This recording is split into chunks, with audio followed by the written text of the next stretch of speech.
Okay, and we're live. Hey, everybody. Happy Sunday. Thank you very much for tuning into the Career Files. My name is Justin Thomas, the Job Father. I get you the offer you can't refuse. And I have a co host here with me today, a great person, Bez. Please introduce yourself. Yes, my name is Bez Rengifo, and I'm also in the Atlanta area, like Justin. And I'm a headhunter, specializing in healthcare and also tech. And I also do career coaching. So that's me in a nutshell.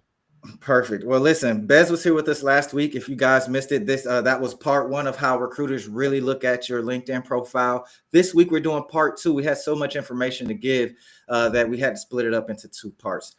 Listen, last week we went over, how to properly set up your LinkedIn profile from your headline down to your skills section. We talked about telling a story, telling your achievements, your wins, and a lot of other hidden gems. If you missed it, please go back to the Unfeathered community page or back to my LinkedIn profile directly and look for the live. And, Bez, is there? Go ahead. and I want to say something. Actually, somebody on Friday, I was in another support group and they asked me to host, and Mhm. somebody there mentioned it and put the link in the chat. There was about 50 people Oh, in the wow. room, and they said so. I didn't say anything about that because I forgot, and Mhm. but they remembered, and and so I don't know. I guess some people found it valuable. So Well, yeah. listen, man. I hope so, man. We've been doing this a while now. I think the information. I know the information we have is valuable. I'm happy to hear that people are starting to listen, right? And that people. I hope people are starting to put the action items we give you in place. Bez, is there anything before I jump into today that you want to speak on from last week? No, that was it. That was, I think, the kudos that you're doing good work, and what we presented last week was valuable. When somebody goes unprompted in a whole nother group and says something, I'll tell you this: if they found it valuable, you will find it valuable.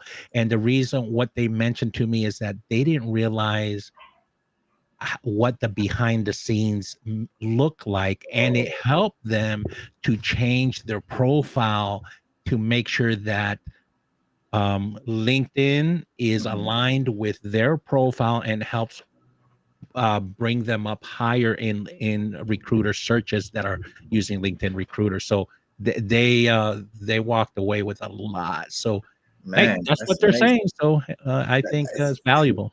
That's amazing. And guys watching, forgive me, I do have two screens. My bigger screen is better, but I can't put the camera over there. So if you see me looking to the side, I'm looking at Bez while he's talking. When I'm speaking, I will be looking directly at you guys. Okay, so I just wanted to put that out there. I don't want you to think I'm sitting here looking at myself.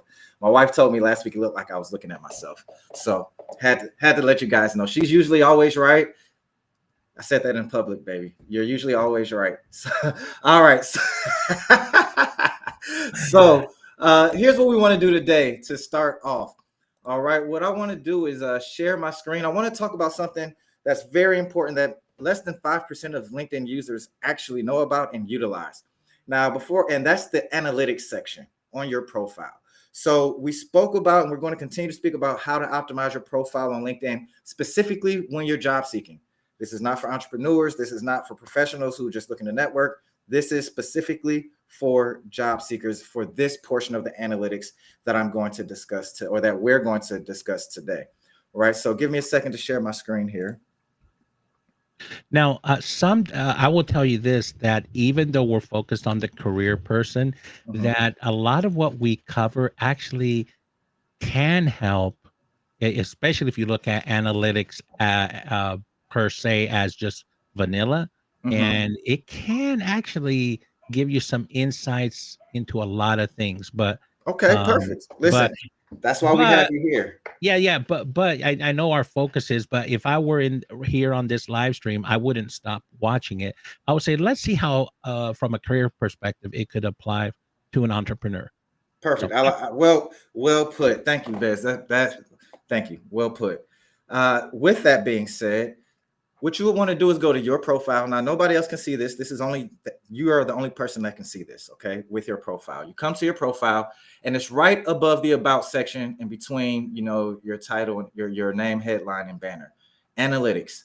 Now, for right now, I'm going to focus on the number of search appearances. Okay. We're going to focus specifically on that number, right? Now, what does it mean when it says search appearances? Last week, Bez and I showed you the back end of LinkedIn Recruiter, which is what recruiters use when we're sourcing LinkedIn for candidates to hire for the roles we're seeking to fill. All right. So this search appearances, specifically search appearances, speaks to the number of LinkedIn Recruiter searches you appeared in during this reporting period. And the reporting period is 7 days. Okay. It tells you right here which 7 days. And it typically updates every 8 to 11 days. Okay. And that's natural days, not business days. So again, this is the number of LinkedIn Recruiter searches you appeared in. All appearances speaks to everything else where you appeared on comments, posts, and things like that. Okay. Now, how does this matter? Why does this matter when you're looking at it to determine if your profile is optimized, right? Why this matters? You want to see this number steadily increase. I have a high number. You're probably going to see 15 or 20. My number is this high because I do this every day, right? I teach people, so I also make sure my profile is optimized. I guess I'm always actively job seeking, but I only apply to maybe 1 or 2 roles a month if it's something that's worth my while. Okay. So with that being said, you want to see this number, whatever it is, your starting point. Once you optimize it, you want to come back 7 days later when it includes the date that you updated it on and see if that number increased. On top of that, you want to come to this drop down. Okay.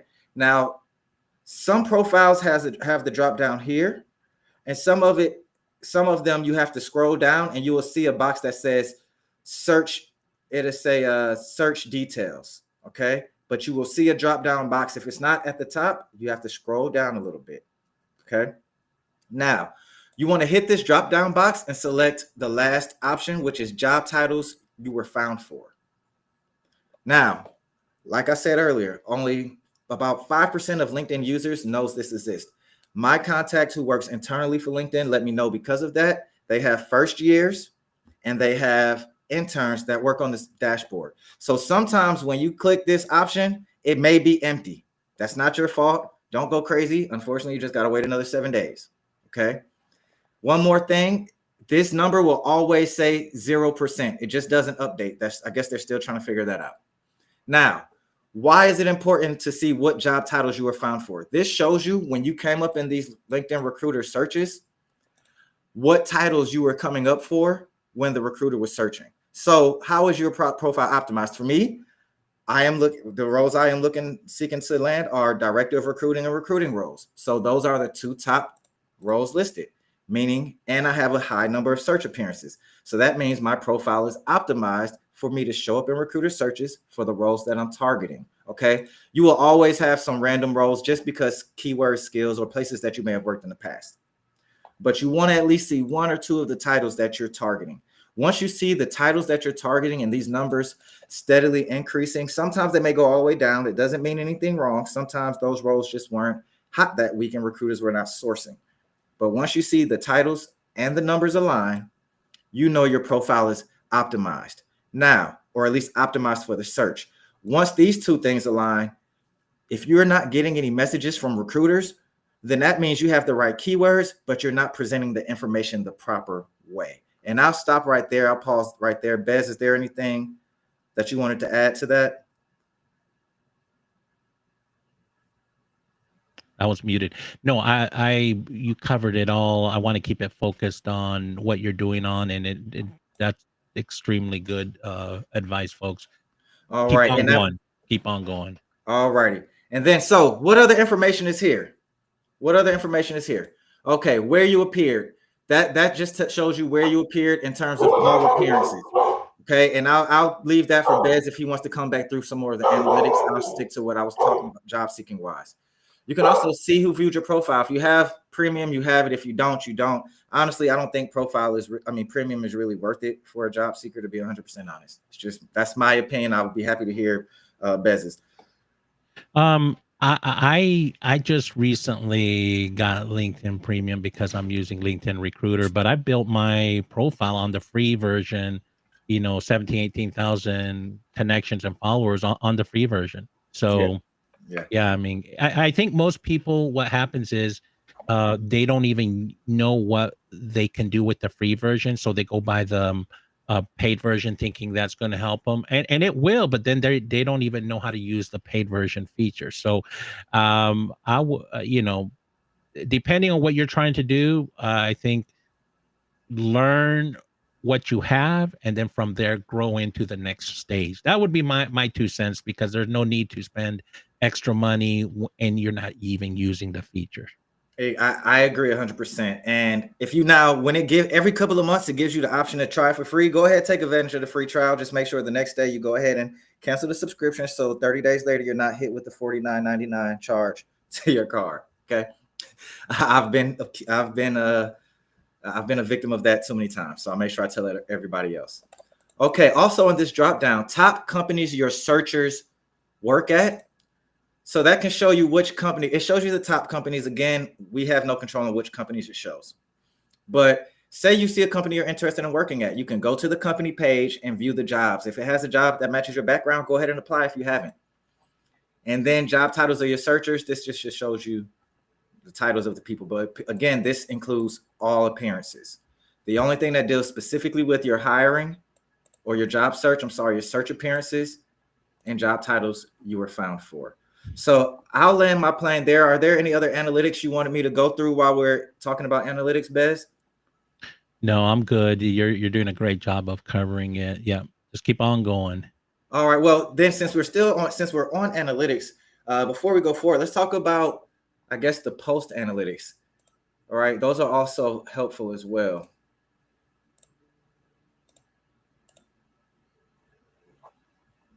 Hi. Thank you so much for the comments, everyone. He says, hi, everyone. I'm enjoying the program. Hey, thank you for coming, man. We're happy that you're enjoying it. If anybody has any questions, this is a two-way platform. We definitely communicate with you guys. So any questions you have, please drop them in the chat and we will do our best to answer them. But thanks for joining us on this Sunday. All right. So analytics, post impressions, that's pretty, do you have anything to add on with that, Bez, before I start talking? On post impressions? Yes. I think what will happen a lot. I see so many times someone puts a great post and they miss a lot of opportunities to make it perform better. And that is they talk about so a person, a place, proper nouns or things or locations that are significance, you should tag.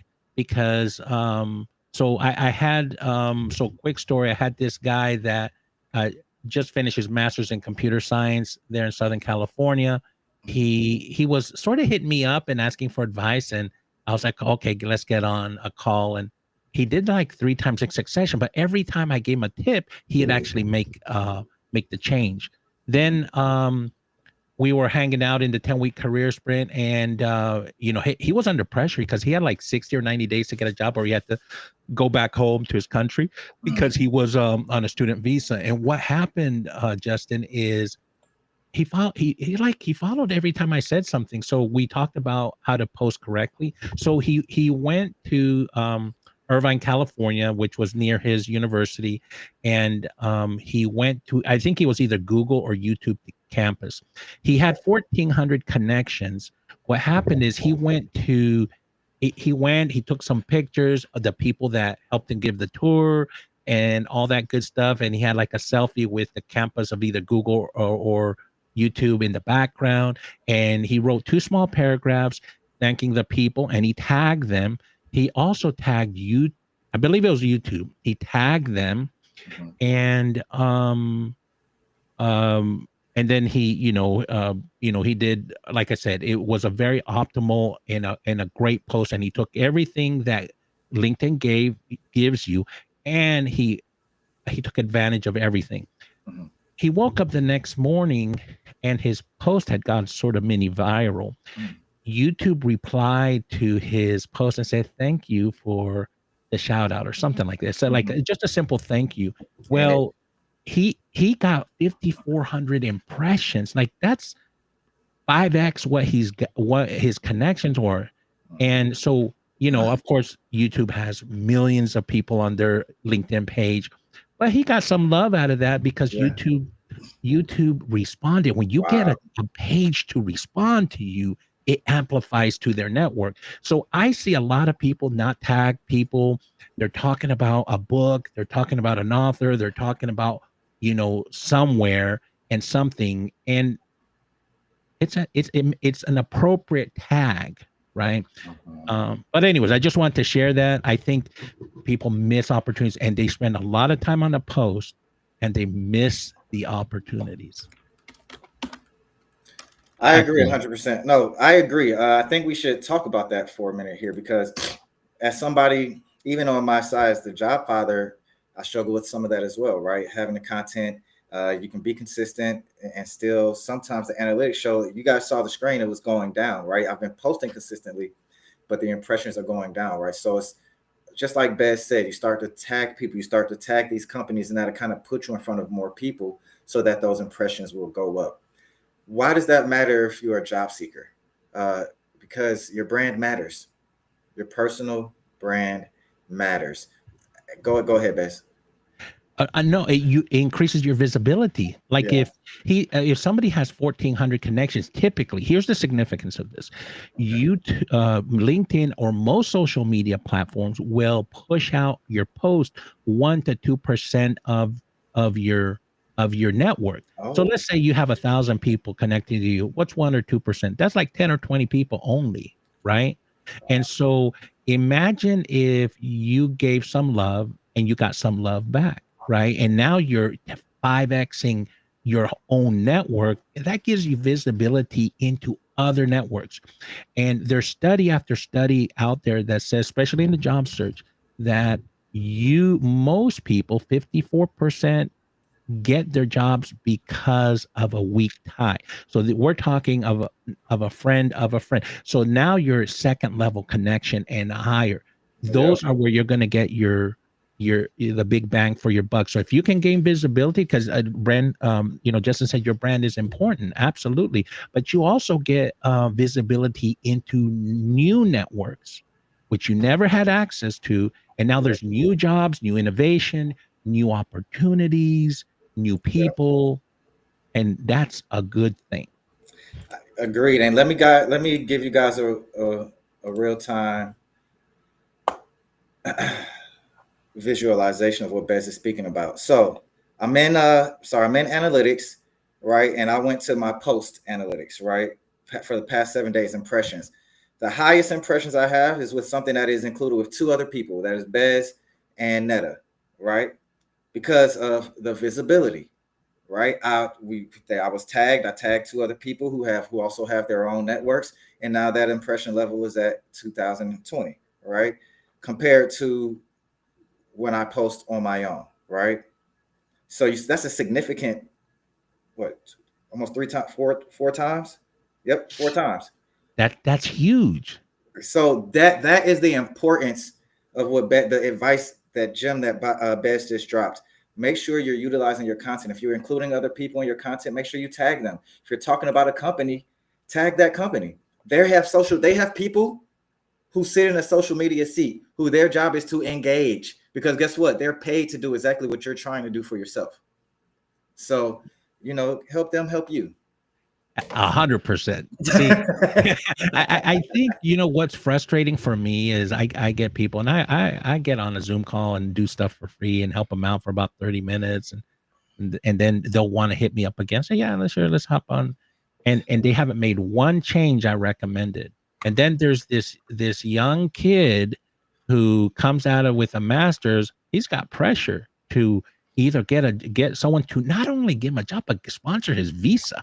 Now Yeah. that's a tall order. He did it. He did it. He found a company with sponsor, Amen. but he worked on his visibility. But what I would impress me about him, he made changes when I gave him advice, and I was giving him free advice. You know what? I can't hate on that. I like it when people take action. Listen, and I just got to take a pause because we're two career coaches here. Listen, when you engage with us as career coaches, right? Number one, remember you're investing in yourself. Forget the cost. It can be $5 if you're paying anything. Our process, and forgive me if I don't mean to speak for you, Bez, but let me know if I'm wrong. Our process only works if you do the work. I can tell you all day, Bess can tell you all day till we're blue in the face what to do. If you're not doing the work, I don't mean doing what we tell you one week, waiting 2.5, 3 weeks, and then starting over. No, that you have to be consistent and do it in the cadence that we tell you. It's not because we think we know it all. The program Bez has is slightly different from mine, but his works and mine works. The reason there's more ways to get to your goal than one, right? There's more than one way to get to your goals, what I'm trying to say. But the processes that we package together and that we put our name and brand behind works only if you do your part. So if you're thinking about, if there's somebody watching and you're on the fence about having a career coach, the deciding factor should be you and your commitment level. Okay, so that's all I'll say there. I don't want to get on my bandwagon, but like Beth says, you got to do the work. You can't come and get the services, or even if it's free advice, because I do that as well. You hop on a 15 or 20-minute call. Some people just can't afford, especially if you've been unemployed for more than 4 or 5 months. I'm not going to charge you for a 30-minute call. And then if you want to do a follow-up, fine. But just like Bez, some people hit me up for a follow-up. I go look at their profile or I look at their resume. They haven't implemented anything. So why am I going to give you another 30 minutes of my time? So just make sure you're respectful of that time. We're here to help you, but it would only work for you if you work for yourself. So. And I think what Justin is trying to say is that I know why it burns me, because it's not the dollars and cents, even though that does matter.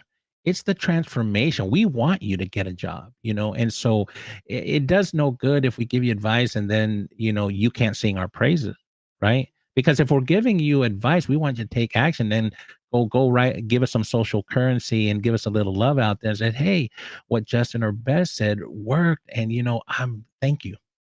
That's it. Goes a long ways. You're on mute. Thank you. All right. Nope. I agree 100%. So back to LinkedIn, off our career coach soapbox. All right. And our clients out there, we're talking about you. But anywho, LinkedIn. So we showed you analytics. We talked about the search appearances. That is very important. If you go in and you only have 2 search appearances, then that means you automatically need to optimize your LinkedIn profile. Absolutely. Don't worry about the titles first. Don't worry about the titles yet, because if you haven't don't worry about that. If you haven't optimized it, if there's no titles there, that doesn't mean you're not coming up in any searches. Again, they have first years and interns working on it. Sometimes that function doesn't work. But for the numbers, if your numbers are actually below 10, you need to optimize your profile. Go back and watch the week live from last week. Hop in the chat, ask us any questions that you have. Anybody watching, we didn't get through too many profiles last week. So while we're talking here, go ahead and throw your profile in the chat and we'll do a live review. I do want to take a break because I made a grave mistake and did not recognize the absence of my fabulous co-founder, Netta, who's been traveling. She just went to the code. Is it Know Your Code? Code Your Code? She went to a conference in Texas with Danny Thompson, and forgive me for not knowing the title. I think it's Know Your Code. I think that's what I saw. Mm-hmm. Okay. So, but I saw the footage and I have so much FOMO. I'm so jealous of Netta. She's out there. If you haven't, please go check out her LinkedIn profile. Go to the Unfeathered community and look up Netta Safati, or just look her up directly on any of my posts. She's tagged. She has some great content from this week. I can't wait till she gets back. Netta, if you're watching this, I hope you're having a great time wherever you may be in the world today, and we can't wait to have you back. But please give her a follow. Also, I want to take a minute to talk about a free resource that Bez is doing. I want to give them a chance to talk about that briefly so that you guys can sign up. It is something that I attended this past spring. And listen, I got to give my hats off to you, brother. That's a sprint that you did, and you did it well. So I'm excited for this next one. So let's go ahead and talk about it. Well, okay. So let me correct something. I am doing it again. It's 12 weeks, and when I did the 10-week career sprint, it was Monday through Friday. I showed up with a Google Doc and sometimes speakers. I did, like Justin was a speaker. Now, where I will correct you is I'm not doing it 5 days a week. I'm doing less. Okay. And I'm also charging, right? Okay. Oh, okay. Okay. Yes. So my apologies, guys. Sorry to get you excited. But you can go in. I'm actually doing if you go to that calendar, you'll find that I I have some onboarding or just Q&A if you have some basic questions. I did that last week, opened up a room an hour a day, and people would come in and out, and some people are going to join, some people just need some simple advice, and that's fine too. Gotcha. So but yeah, it's just a little bit different. I'm also giving a free CRM with that to help you with your job search. So yeah, if you're interested, just hit me up and show up on Monday and Tuesday. I'll have a free room at 4:00 Eastern time. Um, you'll find it on the calendar. Actually, what I'll do is I'll put the free here, Justin. I'm just gonna put it, and then they can come into the free session. And Okay. I do want people to take advantage of even if it's free. Come on in, and so there you go. That's the calendar for the Monday and Tuesday. Just come in 4:00, ask your question. Ain't gonna cost you anything. Okay, I put it in the comments, guys. But yeah, we just so I'll just tell you just briefly, if there's a book out there called The 12-Week Year, and what it does is it talks about what your goals you plan for the whole 12 months. Actually, we can condense it into 12 weeks. And so so we go through that concept of how do we construct that, and we do away with a lot of the fluff and just focus on the blocking and tackling that makes a difference to the goal of the 12 weeks, which is to get interviews, and that will lead you to a job. So so it's very condensed, but just like Justin mentioned something, you got to do the work and you have to show up, because it is going to be intense. But we're going to show you how you can take things that you may have thought you can only do in a year and condense that into 12 weeks. But we're going fast, iterating, and what I'm charging is nothing compared to the value you'll get. But anyways, that's my 2 cents. I know this is your show. Thank you for the opportunity. And I know Justin has your own stuff. Why don't you promote your stuff too? Oh, I will towards the end. They get tired of me. I'm A/B testing some methods here. So okay. I'm in the thick of it, man. Just trying to see which one works best. But I appreciate it. I definitely will get to it. Forgive me if I pronounce your name incorrect. Livinus. Forgive me if I said it incorrect, but it's Commit Your Code Conference. That's what it is. The Commit Your Code Conference is what we were talking about. Now, all right, before we start losing viewers, let's talk about LinkedIn real quick again. I want to talk to you, Bez, as a recruiter. Put your recruiter hat on. Okay. What type of messages and mails do you respond to most? And which ones really just irk you and that you ignore the most, right? What type of, can you give me examples of what works for you as a recruiter when people reach out for you to actually respond versus what doesn't work? Okay. So number one, I would prefer you send it in an email. My email's on my banner, my business email, because LinkedIn inbox is a mess. Okay. But if you're going to send me whether email, that message should be the same pretty much on the email or the LinkedIn message. I would use the same message. But what I would appreciate if it's you've thought about, you're responding to something, and you put a thoughtful comment in there that is some type of value that makes sense for me to respond, right? So let's say you're a job seeker and you say, hey, I saw that you posted this, or you're looking for this, and then just sort of, you don't have to give me 5 paragraphs. Just give me 2 or 3 sentences and say, look, I feel, I'm interested, and give a compelling reason why I should pick up the phone and call you. Okay. I'm sort of easy, but there's people out there that are quite, that message wasn't good enough. I'm like, look, if you made an attempt, I respect that. And you put, and you weren't like, you regurgitated your whole resume in a LinkedIn message or a email. I don't need that, right? Because I want intrigue, so I can go look at your profile and I say, hey, yeah, I need to call that person. But be thoughtful in your response. And I think that's the biggest thing, because the other flip side, what sometimes I'll see the job seeker, they won't put anything, or they'll just sometimes make an assumption, right?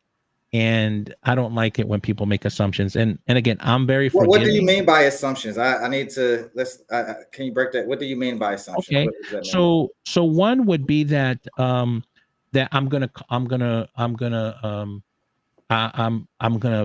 schedule a time with them, right? Mhm. And that, yeah, that because they exist, that it's worthy for me to connect. Now, if I have time, I probably would, but a lot of times I'm pretty slammed. So like you said, you have to make it compelling. Don't make an assumption. Be a little bit humble. The other message, that and how humility goes a long ways, because that gives me an insight of, when I put you in front of my client, how are you going to act, right? Now, I do like confidence, but there is that little fine line where, you know you're you would be that type of person that would go, you'd be in the lobby, and you would maybe not treat the executive assistant correctly with humbleness, and because hiring managers go and say, hey, how did they treat you? See, I want to make sure that you're in line with that. All of us are looking good, including myself. Now, the other thing that I don't like to, oh man, just slipped my head, but when you say, what don't you like, right, is when people go and they, besides making the assumption, they're trying to sell me something that I don't even need, right? Yeah. So just be thoughtful, and make sure it makes sense, because LinkedIn gives you a lot of tools of who you should be talking to. And sometimes I get some of the most randomest questions, and I just like, oh my goodness, just, did you even look at who I was or what I did? And so, yeah, at least review somebody's background before you send them a message. I agree 100%, Bez. And as a recruiter, right? Both of us, both Bez and I are external recruiters. We own our own staffing, executive direct, not executive, but direct staffing firms, right? So meaning direct placement, not hourly, for everybody out there. Do you do hourly, Bez? Sorry. Well, if the money's green and the check don't bounce, and Listen, I don't, I they don't, will, I don't, I don't have the bandwidth to pay first and then wait for the client. Like, that's what I mean. yeah. Hourly. Usually I do the retain search, or the contingency, Mhm. but I've done time and material. It just all Okay. depends. If I Okay. got some time to do it, or Okay. I've got resources to outsource it to, I will. Yeah. Mhm. Perfect. So the point what I was trying to make is there's a difference of how you deal with external recruiters and internal recruiters to the company. Okay. External recruiters, we like all recruiters want to find the best fit, right? But as an external recruiter, we have to be the best and we have to be the quickest, right? So I agree with everything what Beth says about how he approaches being messaged on email and or LinkedIn. My thing is, hey, if you're messaging me as a job seeker because you saw a role that I just posted and you want to kind of put your bid in for it, of course, always apply first and message me. But when you message me, subject line, put the title of the role, because that's going to catch my attention through all the fray. Even if my email gets slammed sometimes my inbox, my in mail on LinkedIn gets slammed. Both email and in mail get slammed. But if I just posted that position, I can guarantee you for the next week, I'm going full steam ahead on that position. So you need to go ahead and email me, put the subject title of the role you're seeking to land so it'll catch my attention. Now, this is me. This is not a lot of recruiters. This is me. If I see that subject title, a lot of times I need you need to have your resume attached to the message. Okay. That's me, because I don't care about what you got in your body, your email. If I'm looking at you as a candidate, I want to see your resume. And I'm determining if I'm going to reach out to you based on your resume first. If the resume aligns, then I'll look at the body of the message to make sure you're not a jerk or a weirdo or just off the wall, said something off the wall. But that's how you get my attention. That's not every recruiter, guys. That is just mine, I right? think what you mentioned is efficiency, and I like what you says. Like, hey, if you're reaching out to me, make as a recruiter, make it easy for me to make a decision. And I think instead of doing that back and forth, so the less steps people can take, and that's why people use like Calendly links and stuff like that, because it's a less back and forth. So you just help Justin right there, help him make a decision of yes or no. That's all you want. And instead of like, oh, can you send me your resume? And then now that's another step, right? And so that's you're just being more efficient. And great tip, by the way, of the title of the position and the subject. Like, totally forgot about that.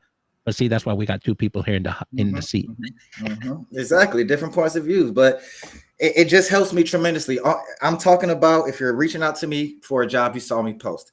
Another thing that Bez said that I want to hit on. I don't, as external recruiters, we don't work for you. Okay. I'm not talking about a career coach. I'm talking about as a recruiter. Okay, guys, hear me. External recruiters do not work for you. Just because, like, don't make the assumption that just because you reach out, we want to schedule time or essentially an interview with you.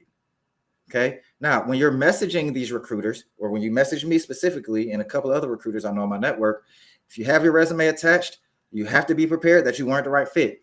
And no, I don't have time to respond to 100 not fit people. Right. So I can get to you. If you apply to the role like you're supposed to, you will get the rejection email when the role closes out, or when I go through, because I am a recruiter that goes through my when I'm actively recruiting, I go through my dashboard daily of applicants and decline you out. Right. I've gotten even a few messages this past spring from people. Hey, I just applied. It's 2:00 in the morning. I got rejected. And they're sending me this message on LinkedIn at 2:00 in the morning. They're complaining that they got rejected by AI. Now, to that, I did respond politely. Hello. I know it may seem that way, but I'm actively up right now searching. You were not qualified. Unfortunately, you weren't the best fit for the role. Right. So don't be afraid to attach your resume, but also manage your expectations that if you don't hear back, you just weren't the best fit. Because when you're a right fit, we're going to reach out. I guarantee it. When you're the right fit, when we feel like you're right for the role, whether it's in the middle of the interview process or when you're reaching out to get the interview, recruiters, headhunters especially, are going to stay on your tail to make sure that whenever the client is ready for the next meeting, they already have all the information they need. So like Beth said, we can be as efficient as possible. Right. And as a good headhunter, we already know our clients. So we know if you're going to be a good candidate, at least on the surface, before that interview. So that's just my 2 cents on if you're reaching out to me as a recruiter. If you're reaching out to me as a recruiter and I haven't posted a job, also don't assume don't message me telling me that all of your experience without any, like, it's just a download of your experience. What is this for? Why am I even reading this if I'm not actively recruiting for a role? All right. So like Beth said, do your research. Don't just message people randomly. If you're going to message me and I don't have a role open, tell me. I like to hear about myself. Show me that you did some research. Go to my profile. Tell me, hey, I love what you're doing with the Job Father brand. That's going to get my attention every time. Hey, that's me. Okay. At least I will at least read your message and at least respond. Hey, thanks for the kind words. Not interested at this moment, or I don't have anything for you. If I went through my inbox, you would see the people who do it the right way. I always respond. And well, I 90% of the time respond. If I don't respond to you, doesn't mean I'm a bad person. I may have 200 emails, and I'm not exaggerating. I might have 200 unread emails that I just don't have a priority to go through right now. So I'll land my plane there. Bez, anything you want to talk about messaging wise on top of that? No, I think you hit on the basics. I think I think if I'm a job seeker, that in order for a message that says, hey, you didn't fit or you weren't qualified, and that's why I dispositioned you as such, don't take it personal. I think we end up taking personal when we don't do enough outreach or we don't do enough activity that gets us in front of hiring managers or recruiters, right? And so if you've got a lot going on, if one of us says, hey, sorry, but there was another candidate that was a better fit, then you should be okay. It's all right, because you've got other things going on, and that will help ease the unfortunate, well, you guys see it, and I would too see it as rejection, right? And so get a lot of stuff going on, and if a recruiter, hiring manager says, hey, thank you for applying, but we're moving on to other candidates, it's all right. Sometimes you've got to swing. And the best Hall of Fame baseball players, they're special, right? They've done some extraordinary things, but a lot of them, most of them, typically around the 300 mark. So Mhm. look at this. They failed 7 out of 10 times, and yet they're in the Hall of Fame, right? Wow. So it becomes besides quality, it also becomes a numbers game. So get your numbers out there, and that's something we're going to talk about in the 12-week career sprint. We're going to say, hey, what's your number? And you really have to break down your own metrics, because that way, when Justin or I say, hey, you're not the right fit, it's all right. You're moving on to the next. So Okay. Okay. So I want to show you guys something else. I have, if you guys haven't heard me speak about it, you should have. The JobFather AI agent is my AI agent that I built. It is virtually me, Justin the JobFather. All right. I took over 500 hours of transcripted training hours with some of my clients over the last year or so, programmed it, coded it directly into the agent, on top of including over 35 documents that goes into details about my methodologies, the way I format resumes, the way I format LinkedIn optimizations. So basically, it is me. All right. It is a great AI tool. Of course, you can use regular chat GPT, but the prompts you would have to use to get the results will take you hours to figure out if you're a job seeker and not a recruiter. I'm just be 100% honest. Yes, you can do 15-step prompts to get here, but it would take you too long. So if you're somebody, if you don't have that time, you don't mind investing a little bit into yourself where you can get those things sped along. It gives you weekly job search strategies in the 4-phase JobFather search system. It optimizes your profile, your resume, gives you interview prep. It even does a mock interview for you. Netta did a beautiful article about 3 weeks ago where she gave maybe about 20 prompts of interview preps. I took that and put it into the JobFather where you only got to ask it one time, and it gives you all of the information, right? So it saves you about an hour and a half. Now, with that being said, I want to show you, if you guys are not doing this, it's better if you use the JobFather AI, but you can use your regular chat GPT. Visit thejobfather.org to get access to the JobFather AI. But I'm going to share my screen with you guys and show you, if you haven't, this is a great way to send messages to people, okay? To use ChatGPT or the JobFather AI. First, I want to show you, if you don't know, if you're going to message somebody on LinkedIn, the cheat code or the cheat code to get the information for them, or at least make it seem like you did some research, is you go to their profile. No, you do not have to be following them or connection. You go to this more button, save to PDF. Okay, my screen may go slow because I'm sharing it, but bear with me. Now, you share that PDF and you come over to the JobFather AI. This is my own because I am a job seeker. So this is my information. I use it all the time. I would say I would take this and throw Bez's, or the person I'm reaching out to, throw their profile in here. And I would say, I am reaching out to the profile I attached via LinkedIn in an effort to network and hopefully align goals. Please give me an intro message that is not salesy or does not ask for anything. Make it brief and catch the reader's attention in the first 3 seconds. I know I spelled some things wrong. It's fine.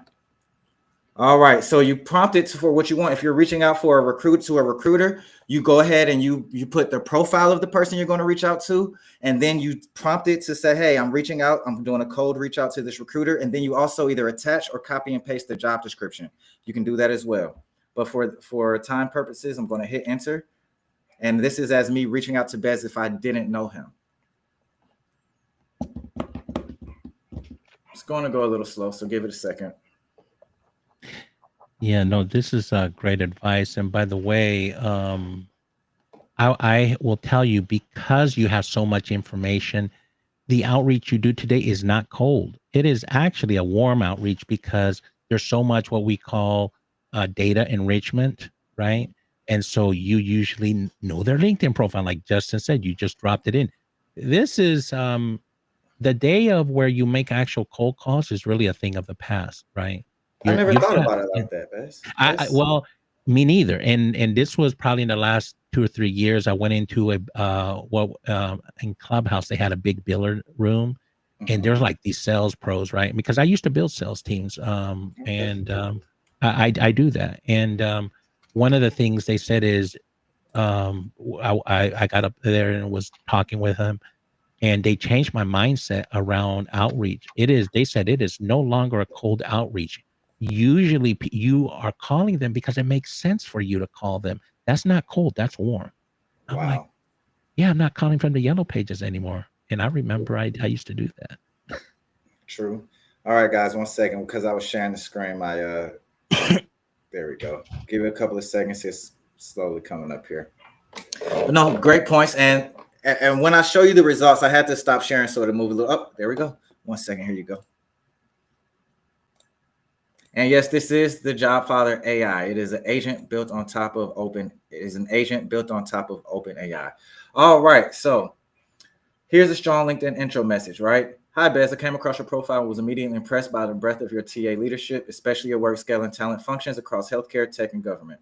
As someone passionate about building innovative recruiting engines, I'd love to connect and follow your insights. Now, I am not somebody that takes directly copy and paste. This is a great starter. I would add maybe 1 or 2 lines to kind of personalize it, right?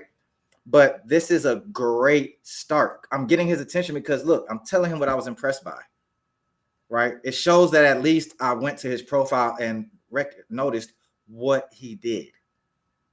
All right. Does anything to add on top of that, Bez?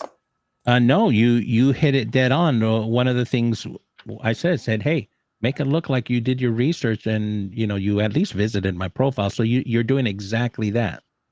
Yep. And I'm scrolling up here in my conversation to show you guys something else. 1 second. But this is just a great way. You can use it for interview prep. You can use it for anything else. But since we're talking about LinkedIn specifically, I wanted to show you how you can use ChatGPT, or more specifically, the JobFather AI, to kind of get you that messaging and utilize the tools and the information that is out there. Okay. So don't just copy it. Again, make sure you tell the AI agent, whichever one you're using, what tone you speak in. If that doesn't sound like you, tell it. I have a client. She's amazing. She took my job out of the AI agent and has turned it into her own voice. Like she's like, hey, Justin, I spent time telling it, no, I didn't like that answer. That's not how I speak. This is how I speak, right? And as I'm seeing the messages that's outputting for her, it is speaking like her. It's more human, and it doesn't match the same outline of every other chat GPT prompted message that people are putting in people's inboxes. Yeah. Okay. That is true. No, that looks, to Justin's point, um, the AI, even with a trained AI, you'll get 80% there. Then you got to give the last 20% hug. And that's your personalization to it. Make sure you do that, because what ends up happening is some of us we read a lot, right? Mm-hmm. And we read a lot of messages, and some of them starts to sound like the same, right? Yep. And Yep. it's anyways, I'm not going to drive down this rabbit hole, but in the beginning of AI, where I was seeing on my feed the same post verbatim, and they were two different people. That was in the early days of Yeah. chat GPT, so just be Yeah. careful. Remember, ChatGPT has a voice now, right? You can kind of tell, and it's not a bad thing, but you have to add in, you have to personalize it. I guess the negative thing about ChatGPT having its own voice is, even if it's something that you genuinely started in your own voice, but used ChatGPT to make better, but didn't humanize it, it's not going to resonate as much with people, right? And I've learned that the hard way over the last 9 months of A/B testing, right? So just keep that in mind. We have 10 minutes left. I haven't seen any questions. Anybody in the comments? I am going to take advantage, like I told Bez earlier, I'm going to take advantage and talk a little bit more about my tools and what I offer is still for the job search. So if you're a job seeker, even if you're not, if you're a career professional, just stay. I want to show you guys how you use the JobFather AI with interview prep. Now, mind you, this is after you've already provided it with your updated resume and things like that, right? When you go to the JobFather AI the first time, it's going to prompt you to optimize your resume or either provide the resume you already have. Okay, so The knowledge is already there, just so you guys know.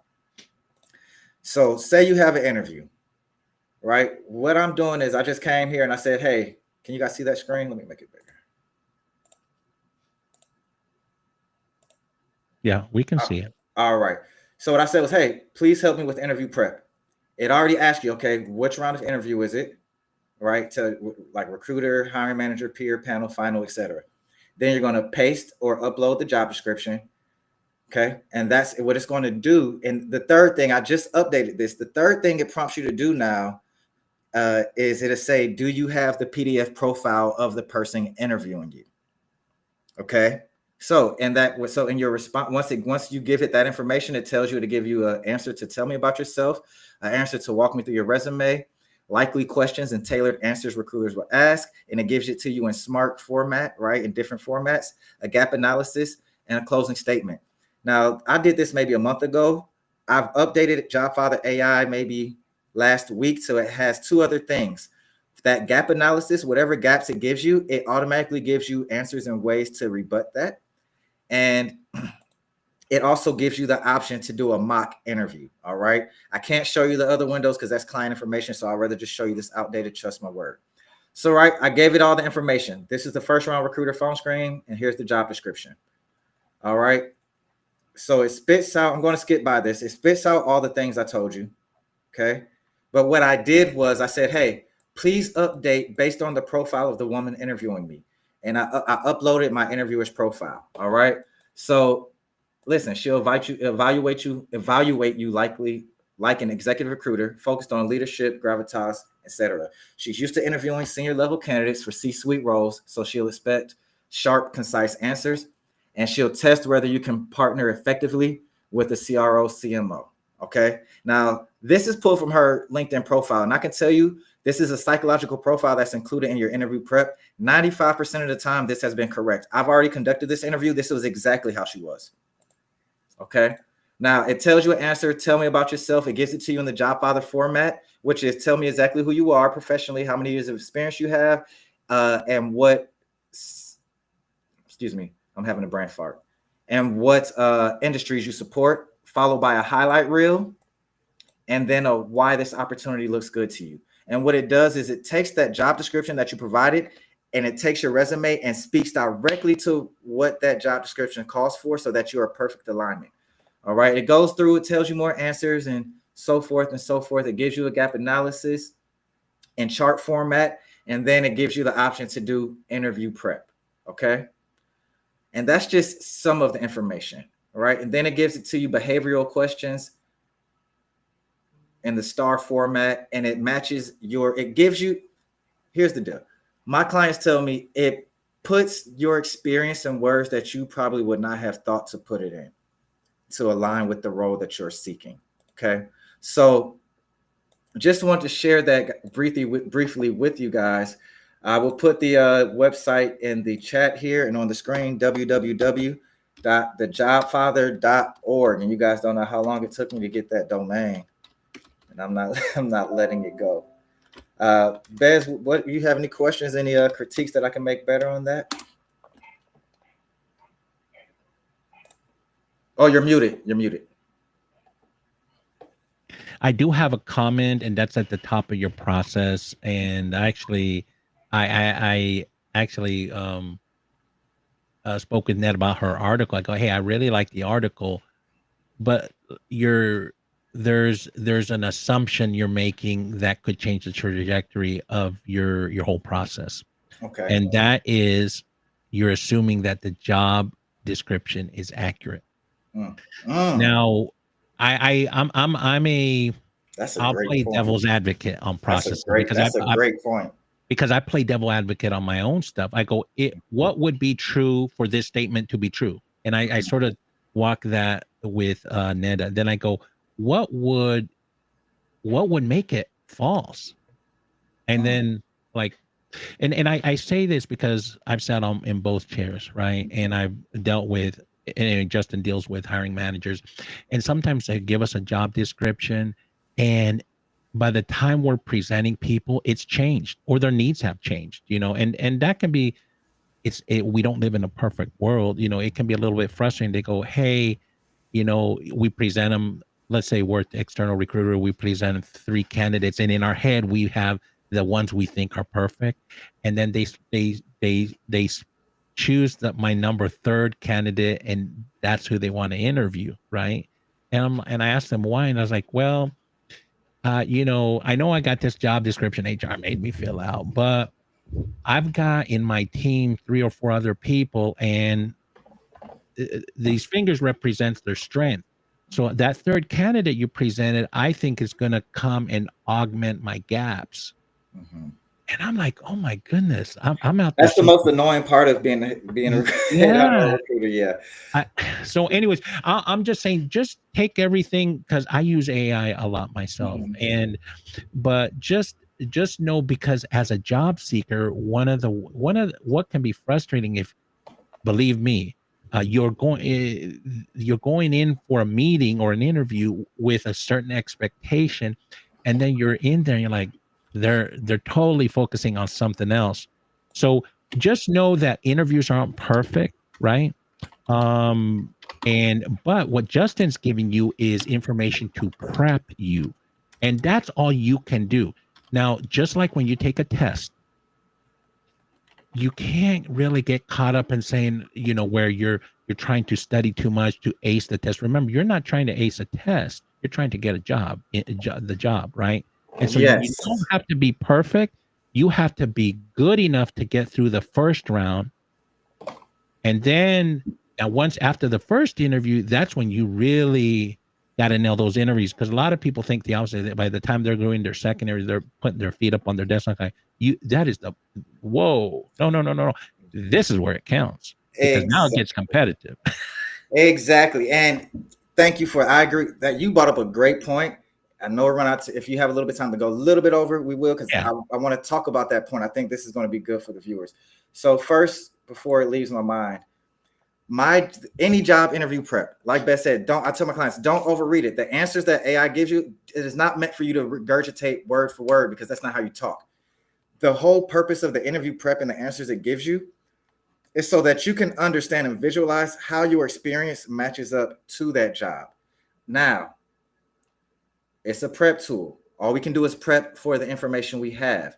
Also, you shouldn't be wasting people's time if you really are not good for that role. Because what's going to happen is you may be able to fake it past the recruiter, but when you get, like Beth said, when you get to that hiring manager or peer round, they're going to ask you stuff that we can't predict. They're going to ask you the day-to-day things, and they will be able to spot you as a fraud from a mile away. Okay, so don't waste time. I'm not saying if you're don't make up experience and use ChatGPT to make you sound like the best, because you may make it past the recruiter. Even if this is if the job description is correct, you may make it past the recruiter, but once you get to those further rounds, that's why you find yourself getting ghosted, because we know somebody who's done the role versus somebody who hasn't done the role. Okay. Now, Justin, I will throw an anomaly that happens out there in our business, is that sometimes the people they hire, you're like I'll put 2 people there in the final interviews. They're going head to head, and one's been there, done that, like has got all the experience to do the job and do it successfully. Then I have somebody that they chose to go to final interview that it's going to be a stretch opportunity for them. And what disappoints me a lot is the ones that's been there, done that. They go in not hungry for the job, and so they interview. They don't interview as best as they could, because this is like old hat to them, right? Now, and I've seen my up and comers, what I'll say emerging talent, that it would be a stretch opportunity, get the job, because they were hungry, and it showed in their interviews, and they weren't trying to mislead the interviewer. And you know what, they appreciated that honesty and say, hey, I can live with that integrity. You know what, we can train you on some of these other things. So to Justin's point, just be honest with Yes. yourself, and do share the experience you do have in the affirmative. Like, let's say they all of a sudden in the interview pull out, oh, you didn't say anything about quantum computing. Don't just freeze them, say, you know what, you're right, I don't have anything. But let's say you read a bunch of white papers. Do share in the affirmative what the knowledge. Now, when you switch out the word experience and knowledge in your response, you're saying the knowledge, not the experience. Let them make the decision. The knowledge may be just enough, because this is what happens in interviews.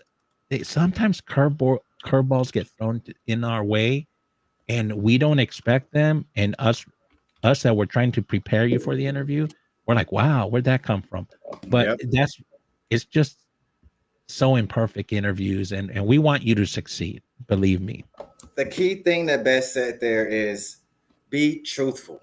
All right. Yes, there are those anomalies where they will take the less experienced person, but that person is not that they didn't take that person because he came in there and said he or she knew everything. They came in there were honest, and it was more so of their culture, their attitude, and their eagerness to do the job versus that seasoned pro who just came and was like, oh, I can do this, it's easy and so forth and so forth. They're not as hungry. So let's just make sure make sure you understand there's a lot of variables that go into hiring. Okay. The most the most unpredictable variable is the human itself, are the humans themselves who are a part of that process. Because, like Beth said, you'll get a job description. We'll put 3 to 5 candidates in front of somebody, in front of that hiring manager who are exactly that. And they'll say, oh, you know what? We actually don't even need that. We need this. So then you pivot, right? So a couple of things. Be prepared. If you're using ChatGPT, use it to help you understand your strengths and how to properly speak about your experience, your achievements as it aligns with the role according to the job description that you have. If you're interviewing for a role and you get thrown a curveball, you don't know the answer, don't fake it. Always be genuine, always be honest. Okay. I think those are some of the major takeaways from the last 10 minutes of this conversation. So I know we're a little bit over, guys. It's Sunday. I thank you so much for joining us this week on the Career Files. I want to go ahead and let Bez give any closing words that you may have. All I'll say is that you're this close to getting the next opportunity, right? And when you're in the midst of the grind and it seems hopeless, just just find it somewhere within you to keep going, right? And but do surround yourself with your network of supporting people that will uplift you and will give you that encouraging word. That will help you because in some days it'll just be like too many rejections, right? And it's tough. And I don't care how positive a person you are. So I'll just say keep at it. You're going to find something, and experiment and talk to other people and get out there and just be committed to your job search. And remember, if you're truly in the midst of it, do as many hours a day that you can mentally handle, right? Because when somebody comes to me and says, I can only do 2 hours, commit to 2 hours of job search every day, and I've got someone else here on the others doing 6 to 8, your results will look different just by the commitment to what you can put into it. So yeah, just keep at it. You'll break through to the other side. And that reminds me of a song. So back to you, my friend. No worry. Thank you so much. My last words, exactly what Beth just spoke about at the end there, which is your day-to-day strategy, how many hours you put in. I just posted the link to my newsletter I posted earlier this week, which is the 7-day job search strategy. Breaks it down to 1 to 2 hour tasks that you can do daily that keeps you on track, but keeps you from also going crazy. Make sure you keep your mental clear and steady. Make sure you take time to do for you, especially if you're the job seeker that's unemployed. Okay. Do the work, but don't overkill. Make sure you take time to spend that extra time you have with your family, to take a walk, whatever it is that you need to do to make yourself feel good. Don't feel guilty for taking care of yourself and your mental first. Okay. Outside of that, I want to say Beth spoke about something that a poem that comes to mind, and it's called Don't Quit. I'll say the first stanza. When things go wrong, as they sometimes will, when the roads you trudge seem all uphill, when the funds are low and the debts are high and you want to smile, but you have to sigh. When you want to smile, but you have to sigh. When care is pressing you down a bit, rest if you must, but don't quit, right? you're really close. You're this close to the goal. Your back may be against the wall. And as I always say, if God be for you, who can be against you? When your back is against the wall and you're losing faith, you're losing joy, think about the things and the times you've already overcome, because that's where your joy is. God always takes care of you, but you got to put the action. You got to put the faith without works is dead. So you have to put the work into action. Keep your head up, stay positive, and use your network and your community. I am the Job Father. This was Bez with us. This was the Career Files presented by the Unfeathered Community. Until next time, we'll see you later. Thanks a lot. Bye.